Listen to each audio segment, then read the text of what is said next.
Today, we're going to hear the testimony of Kat Von D, the famous tattoo artist and musician. Kat is going to share with us about her life and faith. It's an incredible story of transformation in Christ, and I hope that everyone is greatly blessed by our Lord Jesus Christ. Let's dive in. My full name is Catherine von Drakenberg, but a long time ago, a friend of mine simplified it because it's a bit hard to pronounce and even read. So, Kat Von D ended up being easier for people, and it stuck. It became almost like a nickname, and it worked. Maybe many of you know me from LA Ink., the TLC show. Others might know me from my makeup line, from music, a lot of different things. And I think some people might be surprised to hear my testimony. I would say one of the reasons I wanted to share my testimony is because I imagined that most of your followers probably don't know me.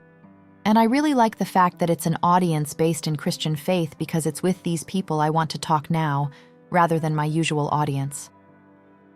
Before we get into how I became a Christian, I want to go back a little further in time. I was born in Mexico in 1982. My parents were Christian missionaries. They were from Argentina. But at the time my brothers and I were born, my dad was on a mission in a small town called Montemorelos in the state of Nuevo León, about 7 hours away from Texas. He was building clinics in places that had no resources. My dad is a very inspiring person.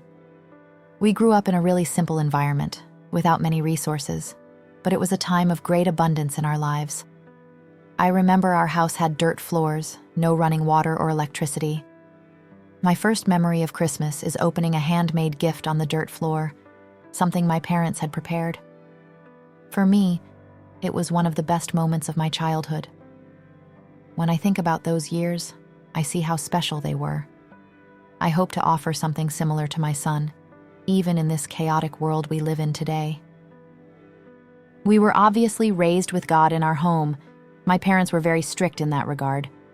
When I was 6, we moved to Southern California in the United States. But despite that upbringing, I ended up drifting away. During my teenage years, I was pretty rebellious. I left home when I was 14, ran away, and put my parents in a really difficult situation. I've made peace with my past, but back then, I had so many questions as I was growing up. I feel like my parents weren't equipped to give me the answers. Today, as a mother, it's something I really value. I want to be prepared to answer my son's questions. I don't want to just say, "Oh, we believe it because we do," or "It's faith, you just have to believe." It's important to be able to handle legitimate questions, whether it's something simple, like questions about dinosaurs when you're a kid, or deeper ones, like questions about the resurrection. My parents didn't have those answers. As a child, I used to go to Bible studies. By my early teenage years, I had already read the Bible twice, but I read it mechanically, without really understanding. I just read the words, from beginning to end, without reflecting. But anyway, I ended up drifting away. I discovered punk rock at an early age. I don't want to blame music for my decision to distance myself from God because, in fact, it's what brought me back to Him. Punk rock gave me that mindset of questioning everything, especially authorities. The truth is, I also felt some bitterness toward the church. I felt like if you were different, there wasn't space for you there, which shouldn't be the case. I wasn't atheist or anything like that. I just didn't care. To me, none of it felt real. When I got into my early 20s, I started getting into things related to what's called the New Age, without even realizing it. I want to make it clear that, although the media loves to exaggerate things, I was never in a cult, never considered myself a witch, or was a Satanist. I think because of my look and style, it's easy for people to create that sensationalized narrative, but my story isn't that extreme. I was just looking for answers in all the wrong places, like so many people do. This led me to several experiences, but nothing quite so cinematic. My journey is simple, but it was meaningful to me. To go back a bit, after I ran away at 14, I put my parents in a really tough situation. That was a huge challenge for them, especially since they weren't used to American culture. I remember I had a mohawk. I had shaved my head, and I had started getting tattoos. All of that was a huge shock for them. I ran away when I was 14, but I came back and tried to work things out with my parents. They were really worried about me. You have to understand, my parents weren't Americanized at all. They came from a very different culture. They truly believed I had been possessed by a demon, which wasn't the case. I tried to explain that to them, but it was hard, especially because they were from a different generation, a different context. I think there could have been more constructive conversations that might have helped, but at the same time, I wouldn't change anything that happened because it led me to where I am today. There came a point where my parents were desperate to fix me, to resolve what they believed was a problem. They were trying to help, but they thought I was possessed or that something was really wrong with me. It's important to remember that back then, there were no TV shows normalizing tattoos or anything like that. People who got tattoos were often associated with gangs, prostitution, or addiction. It was the mid-90s, and this was a huge shock for my parents. They decided to send me to a boarding school, but I wouldn't call it a school. It was more like a correctional institution, a place where parents would send their kids to people with no proper supervision. It was what they call a lockdown facility. My parents temporarily gave up their rights over me, thinking it would be a solution. Thankfully, I didn't suffer physical abuse like I saw happen to others there, but there was psychological abuse and a lot of manipulation. It was a really tough experience. This place wasn't religious, though it was in Utah, where many of the people working there were Mormons. They didn't force us to attend church or anything like that. In fact, it was more of a big scam where they exploited parents' fears to make money. I stayed there for about 6 months. I ended up lying to get out and was sent to another school, something like a transition boarding school. It was around this time that I started drinking, not for fun, but to cope with the trauma. I didn't realize that this was the beginning of my struggle with addiction. When I came back home, I tried to reconcile with my parents, but it didn't work. Both they and I realized that it wasn't working for either of us. We agreed it would be better for me to go my own way. By then, I was already tattooing and making good money for a teenager. I was living in tough areas, but I was managing. I lived on the outskirts of Los Angeles in San Bernardino, about an hour and a half away. That's where I fell in love with tattooing. It was something that really felt like a calling to me. I had the skills, I knew how to deal with people, and I liked hearing their stories. Plus, I was an artist, so it all just fit together. I quickly realized I needed more challenges, so I started seeking out better studios, with more experienced tattoo artists. This led me to Los Angeles, and eventually, to TV. I've known I had artistic talent for as long as I can remember. My parents were very humble. We never had much money. I remember going to church, and while the sermon was going on, I'd get bored. I'd sit on the floor, open the tithe envelopes, and use the little pencils on the pews to draw. I was always drawn to realism. I loved drawing people, whether it was my family or beautiful faces I'd see in magazines. I tried to recreate those features as best as I could. I went from smaller studios to larger ones, eventually getting close to Los Angeles, working as a tattoo artist. I was about 21 when I started being part of the show Miami Ink. By this point, I was already an advanced alcoholic. I drank all the time, and I had also started using illegal substances. Despite that, I managed to function. Somehow, miraculously, I showed up for work every day and did good work, but behind the scenes, my addiction was only getting worse. I stayed on Miami Ink for as long as the contract required because the experience was extremely unpleasant for me. I signed that contract while I was drunk, without a lawyer, and ended up giving away the rights to my name, image, and art. To get out of that contract, they offered me the opportunity to do LA Ink. It wasn't something I wanted. In fact, I just wanted to get out of that environment. I was never the type of person who dreamed of being on TV or becoming famous. I loved tattooing and wanted to represent the industry well, but the cast they put me with didn't respect me, and that made things difficult. I ended up signing the contract for LA Inc., opened my own studio in Los Angeles, and kept that space for about 12 years. We recorded around 39 episodes of the show. It was a challenging time, but also an important one in my journey. In my early 20s, I was still an alcoholic. I wasn't fully involved with New Age practices, but I was a seeker.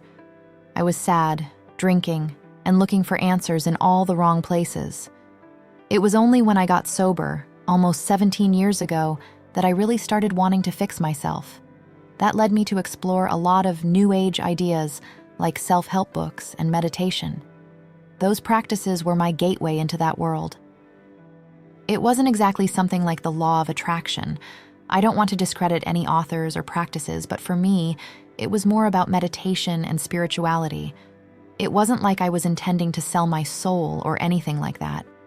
Honestly, Satan wasn't even on my radar. When I got sober, I didn't go to AA, Alcoholics Anonymous, but I read the Big Book, which I still like to this day.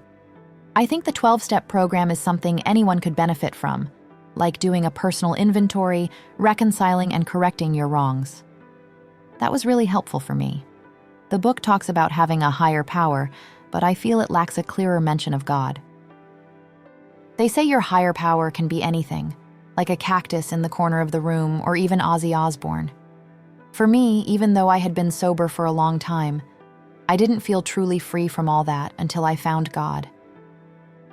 I don't want to criticize the Alcoholics Anonymous program because it helps a lot of people, but it was around that time that I started getting interested in that kind of literature and learning about transcendental meditation. At the time, it seemed like something that temporarily alleviated problems, like a Band-Aid on a sinking ship. It was something that worked for a short period, like when I felt anxious at an airport, I'd go to the bathroom, repeat my mantra, and feel better.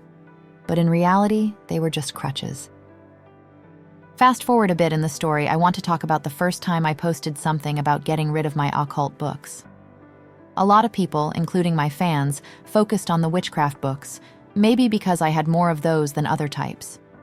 However, I also got rid of books on meditation, yoga, and other related subjects. It wasn't just what people consider scary. I spent a lot of time praying before I made that post. I thought a lot about the caption because I wanted to express my intentions clearly. I wanted to start talking about where I was on my life journey. This was in 2020, if I'm not mistaken. In the post, I shared a photo with a small selection of books I took from my library, which has between 300 and 500 titles. It was a small amount compared to the whole, but they were books I knew I didn't want anymore. Not that they were haunting me, but I knew they were there. Plus, I have a young son who's growing up and becoming curious, and I realized I didn't want him to come across some of that material. I also got rid of art books that weren't in the photo, but that I felt weren't appropriate. That night was special for me because I had a big realization. I no longer wanted those crutches in my life. I came to the conclusion that all I wanted was Jesus. To me, all those other things, breathing techniques, spells, nature worship, were just distractions. I decided to eliminate anything that could pull me away from him. It wasn't an aggressive move. It was symbolic, a way to proclaim where I stood spiritually. The reaction was intense. In the comments, it felt like demons were literally fighting each other. There were people defending authors like Aleister Crowley, saying he wasn't evil, or questioning why I was throwing my books away, calling it wasteful. On the other hand, there were Christians saying equally hurtful things, which didn't help anyone either. That very night, something very strange happened. I lived in Los Angeles, in a gated house with a security system. I was upstairs with my son when the doorbell rang. My husband checked the intercom and took a screenshot. It was a completely out-of-control person with a vacant stare, saying something like, "I don't want to scare you, but could I please have those books? I really need them." The look in that person's eyes was dark. It was terrifying. I don't think everything is demonic, but in this case, I was certain I was dealing with something evil. It felt like this person had lost control over their actions. My husband managed to get them to leave. But soon after, another person showed up trying to rummage through our trash to get the books. I had already thrown everything out, but it was surreal to see the desperation from these people for something that is easily available online. This experience was very revealing for me. I realized I didn't want any ties to that anymore. It was a defining moment that gave me more clarity about my decision to completely distance myself from those practices and focus on the path I chose to follow. In 2020, when I posted that message about getting rid of my books, I said I saw them as crutches, and all I wanted was Jesus. By that time, I was already a Christian. This happened about a year before that post. Let me tell you how that happened. It was something curious, and I even give credit to my husband. This was very early on, even before the lockdown started. One day I came downstairs and he said, "Honey, I think we've gotten a lot of things wrong." Right away I was like, no. I had never been someone very politically involved. I would say ignorant things about politics because I just didn't follow the news, didn't watch TV. At the time, I didn't even know who was in government. But he started showing me things, articles, videos, and that made me rethink a lot of what I had believed to be true. That was the first step toward questioning everything I was doing with my life. In the beginning, he started showing me more about political issues. During that time, for example, the Black Lives Matter movement was very active, especially in Los Angeles, where we lived. Our house was only 3 doors down from the mayor's residence, so we were right in the middle of the protests.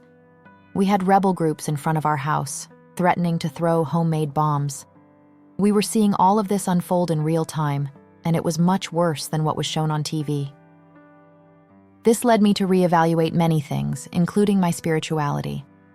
A friend sent me a sermon by Pastor Jack Hibbs, and I loved it. It answered a lot of the questions I had. Since my son was still young, we weren't going to church, but we started watching sermons every Sunday. That sparked a desire in me to learn more and more. I began studying the Bible. Doing that as an adult was an incredible experience because it was so much more meaningful than when I was a child, when I only did it because that's what my parents taught me to do. I'm really lucky to have had Christian parents. Even though I didn't fully understand it at the time, I owe a lot to my father. I remember being in very dark moments, and intuitively, I would pray. That happened because he planted that seed in me. It wasn't something forced on me, but something that stayed with me. Now, as an adult, I feel like I've fallen in love with Jesus in a genuine way. I don't see that fading. The more I learn, the more excited I get. It brings me peace, even with everything going on in the world, in my marriage, and in my life as a whole. I'm fully committed to this walk. I want to go back a little and talk about the spiritual practices I used to follow, like tarot cards and other things like that.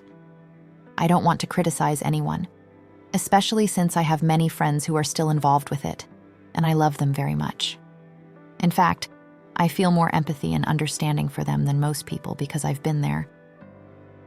However, my husband and I started noticing something with our friends whose lives are guided by these practices, whether it's tarot, witchcraft, meditation, or even spiritual retreats. We noticed something in common. Most of these people seemed unhappy. Many were financially unstable, emotionally fragile, and constantly caught up in drama. I've been like that before, so I recognize the pattern. What caught my attention was seeing that, among my Christian friends, even though they weren't perfect, there was something I desired. That light, that peace. It made me think, why keep going down this path that clearly isn't working? That's when my husband and I decided to explore something different. I don't want this to sound like a rejection of people who are still following those practices. I don't intend to cut ties with my friends just because we have different perspectives. I think Jesus wouldn't do that either. But I do know that when I posted the video of my baptism, I received a lot of criticism, especially from Christians. Some comments were cruel, with an irritating sense of superiority. I would read those comments and think, who does this help? Who benefits from all this criticism and judgment? Certainly not me, nor the people following this conversation. Some people said, "Oh, she's a new Christian, so cut her some slack." but I'm not a new Christian.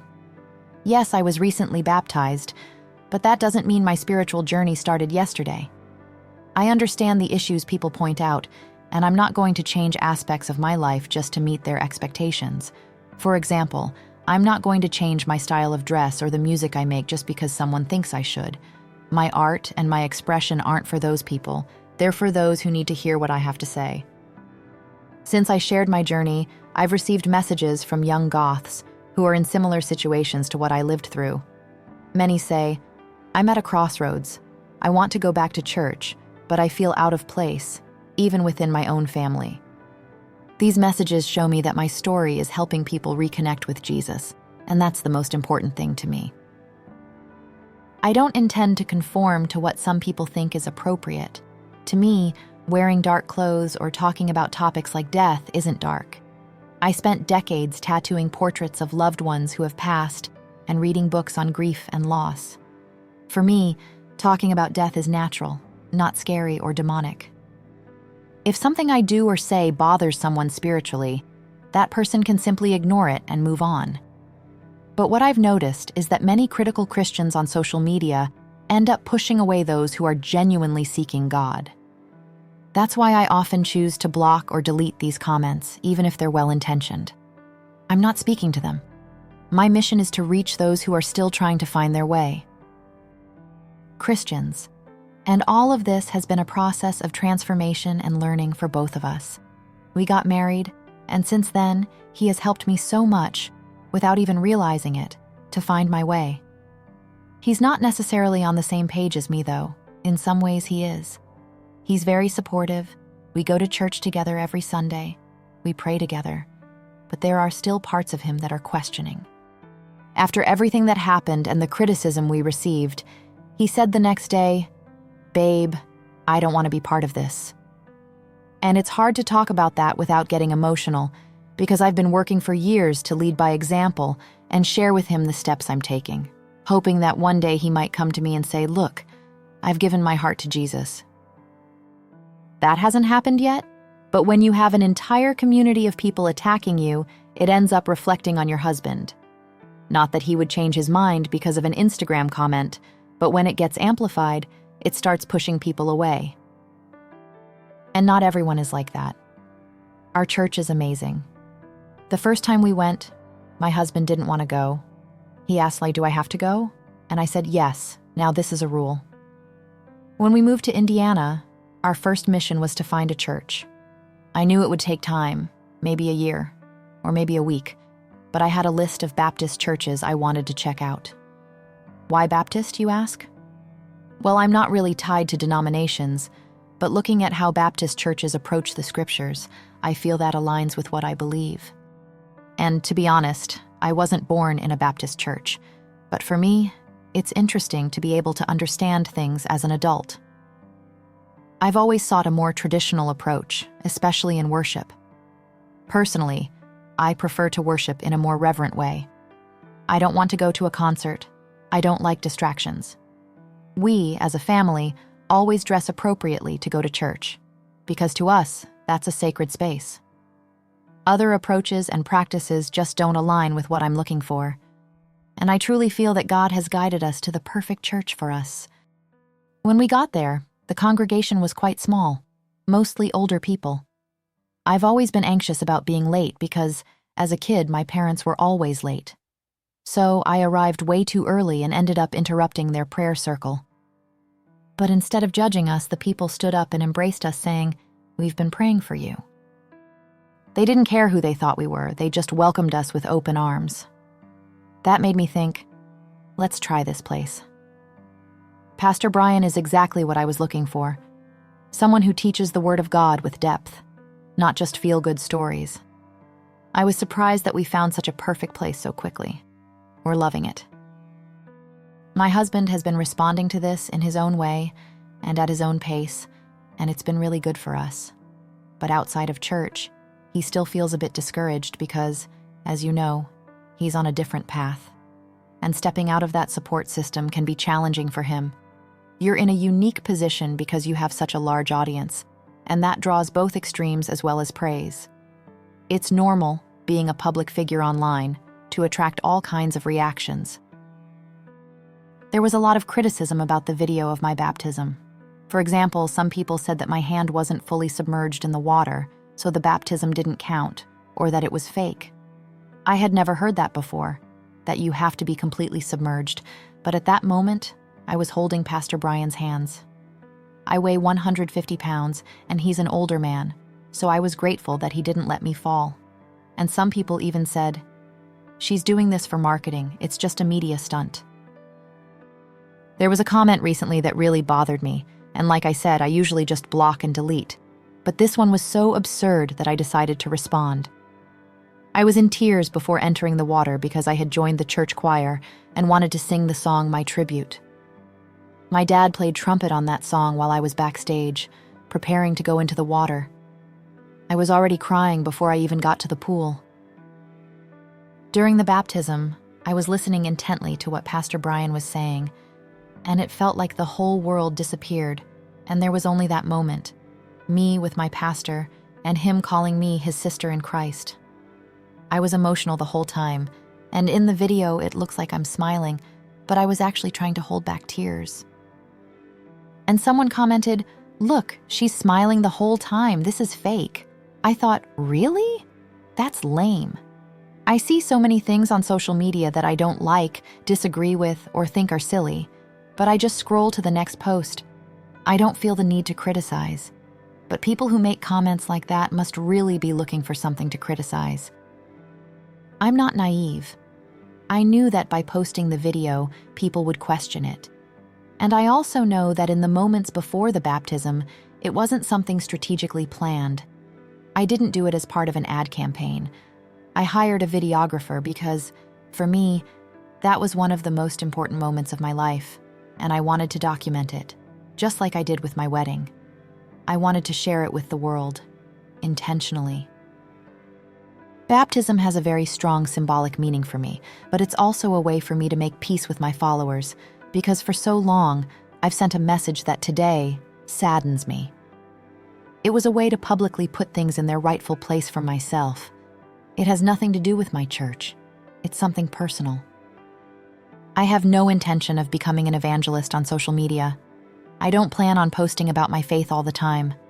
I'm not the type of person who's going to go around preaching. Of course, if someone sends me a direct message or stops me on the street, I'll talk, but it's not something I plan.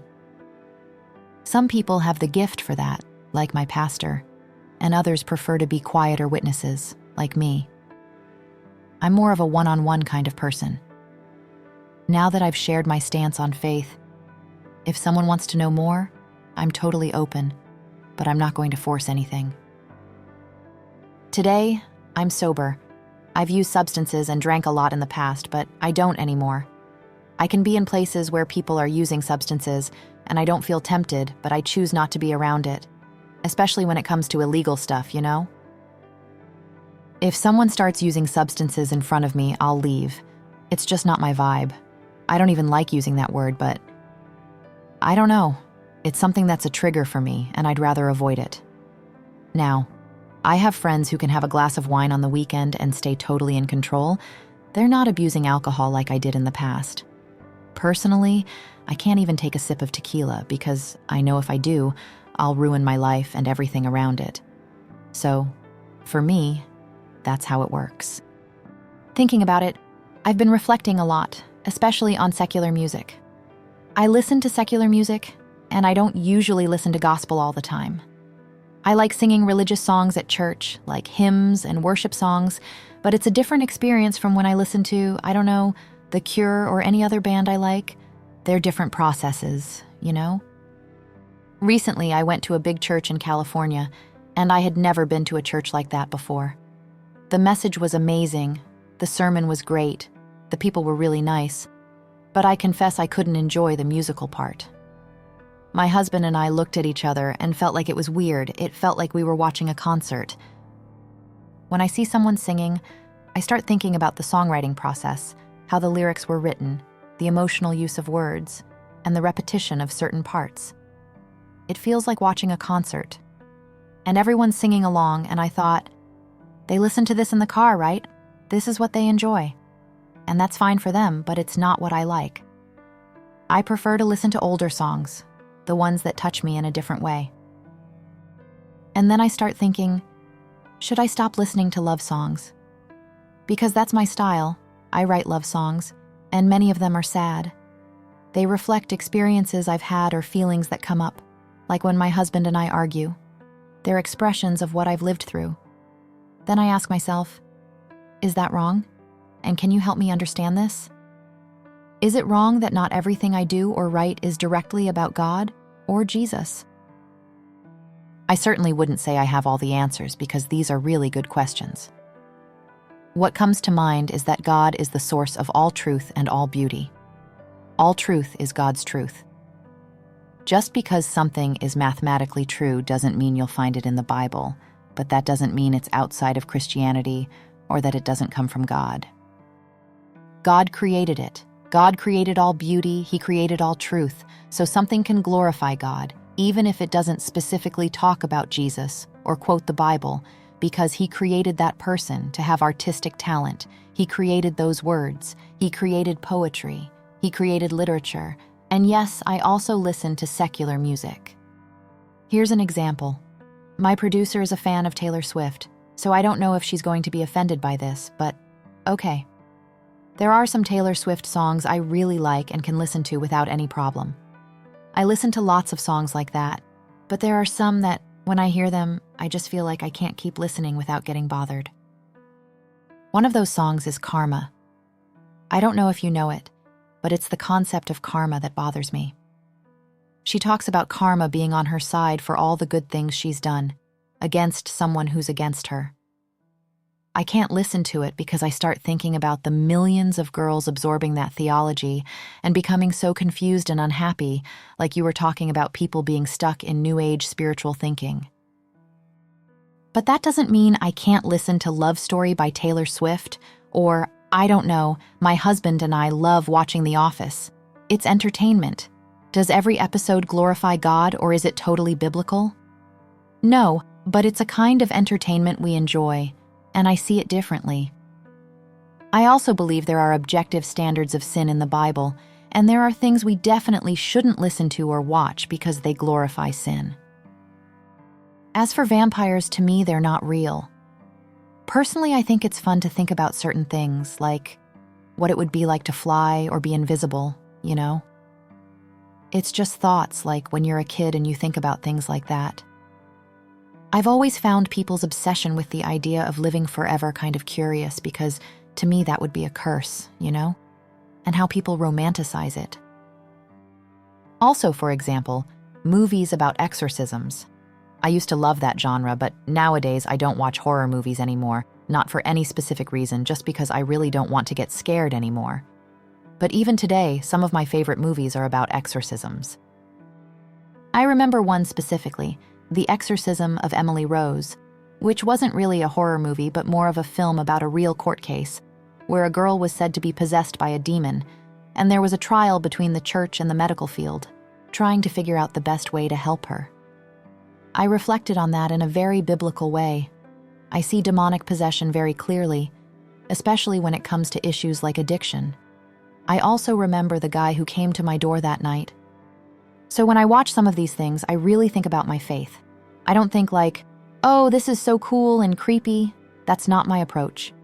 I think more in a, I don't know, maybe a philosophical way, but I reflect on it differently than just getting involved with the darkness. But that's me, you know? A lot of people don't like talking about death, demons, and things like that. For me, it's not a problem.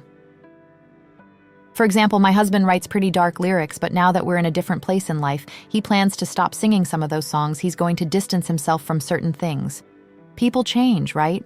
I've said a lot of embarrassing things in past interviews, things I hope no one looks that up, or even in the books I've written.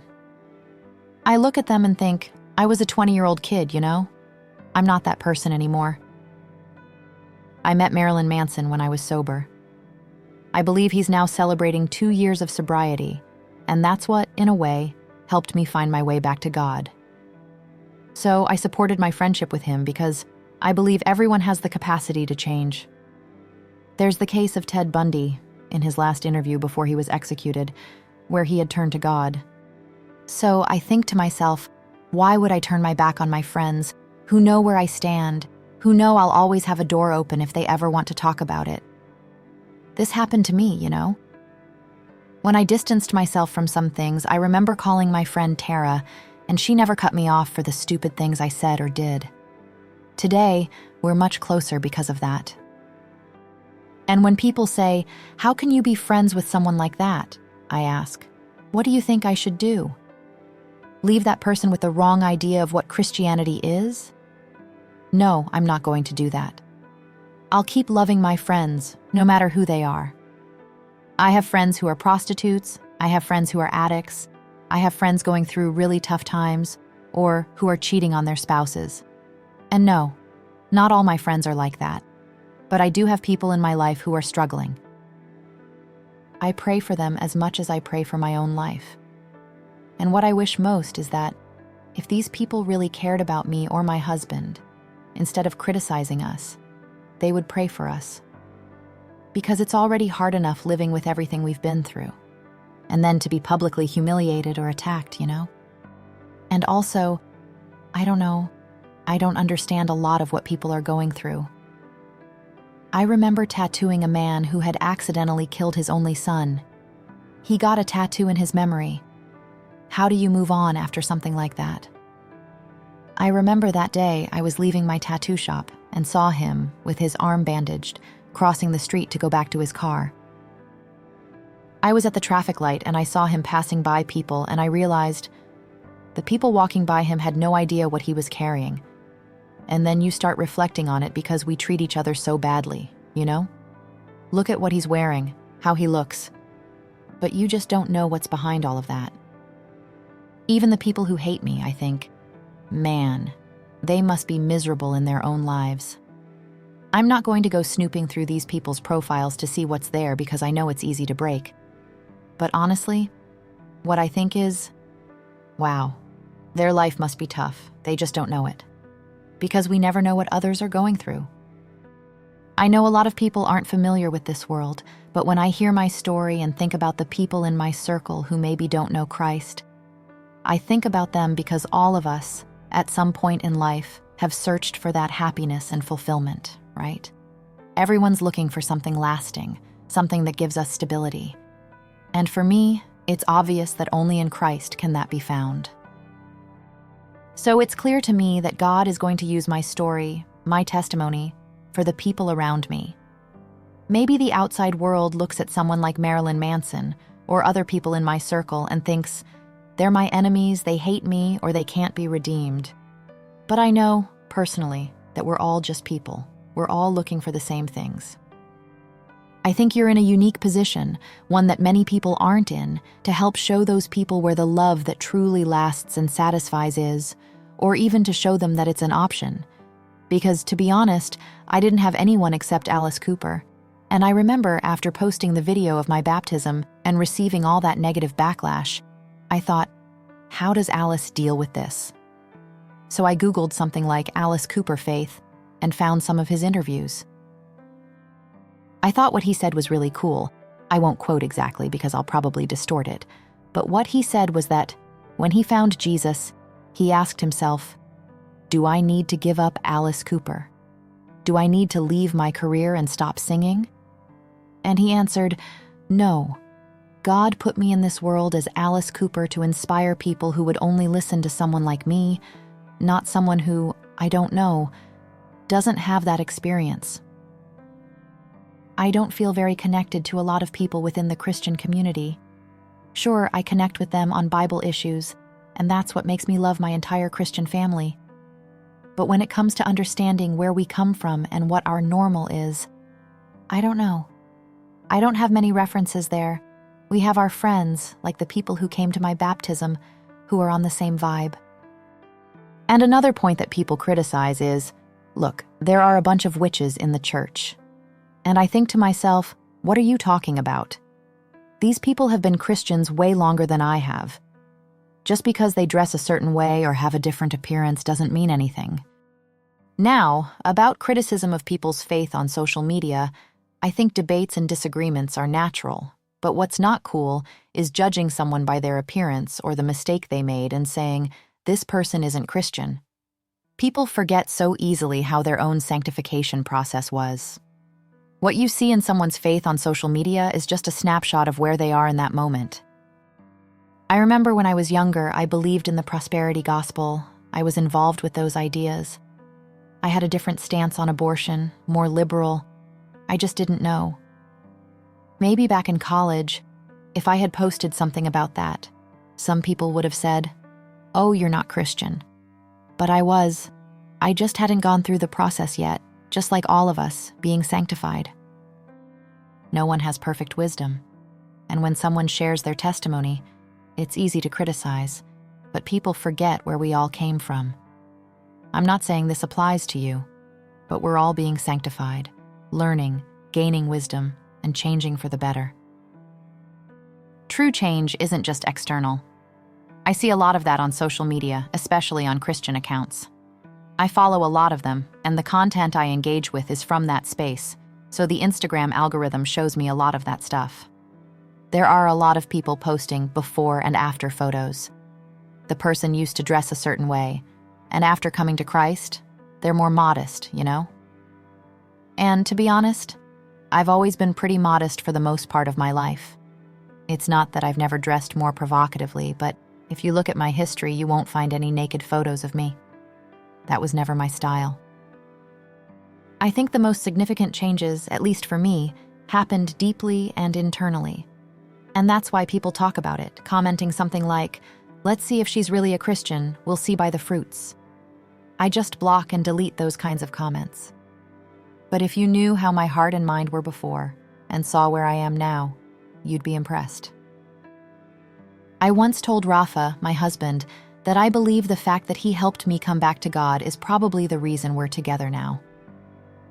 I feel like I'm the best wife and mother I can be today, thanks to the changes I've gone through. It was like I'd been reprogrammed. Things I used to find attractive now disgust me. I wish I could put into words how incredible these changes are, how wonderful it is to be able to experience them.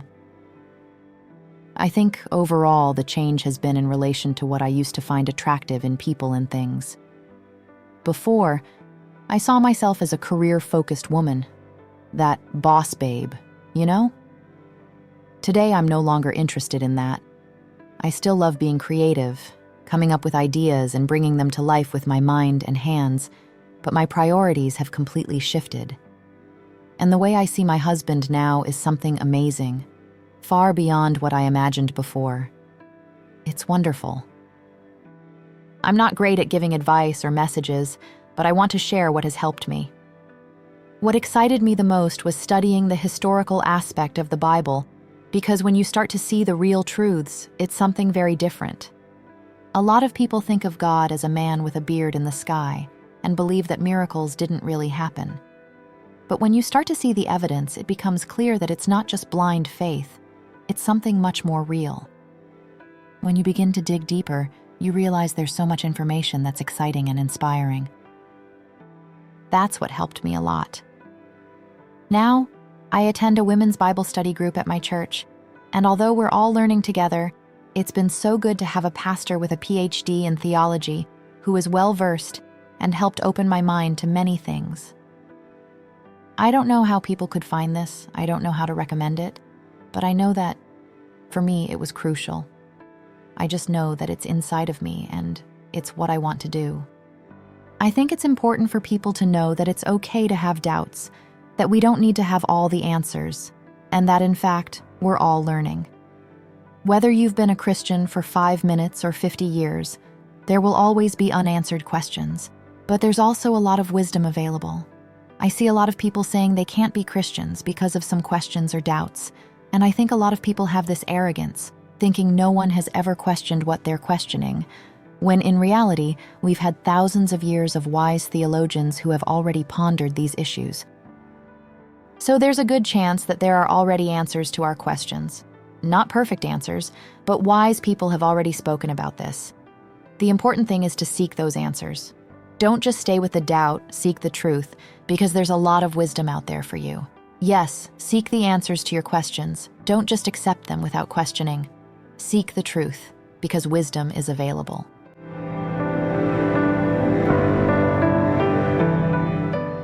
What an incredible story of transformation and reconnection with God.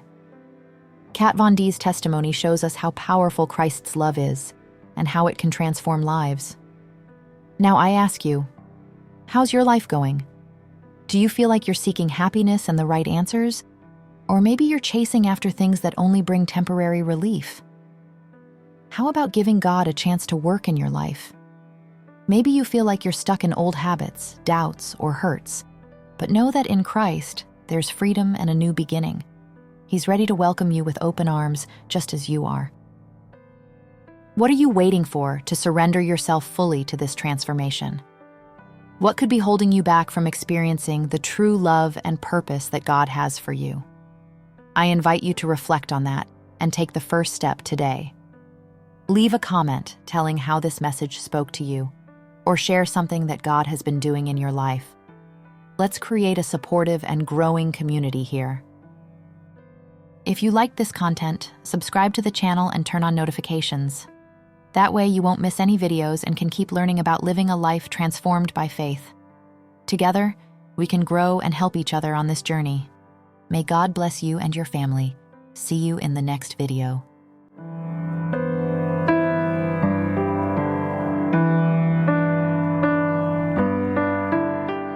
I froze. I didn't know what to do. I looked around and no one seemed to have heard anything. Then I heard it again, but this time the Lord's voice said, "Go to the kitchen window. I have something to show you." I thought, "Lord, why am I seeing my mother?" And then I heard the answer, "Marty, your mother knows about me, but she doesn't know me." I questioned, "Lord, what do you mean she doesn't know you? She's been playing the piano and organ at church since before I was born." I began to cry. It was my mother. The thought of me being a Christian now, being born again, spending eternity in heaven without my mom by my side was unbearable. If you felt moved by this testimony and want to watch this story and more stories like this, don't forget to subscribe to our channel. Here, we share powerful experiences that can transform lives and strengthen faith. Click the subscribe button, activate the notification bell to receive updates, and join our community of faith and hope.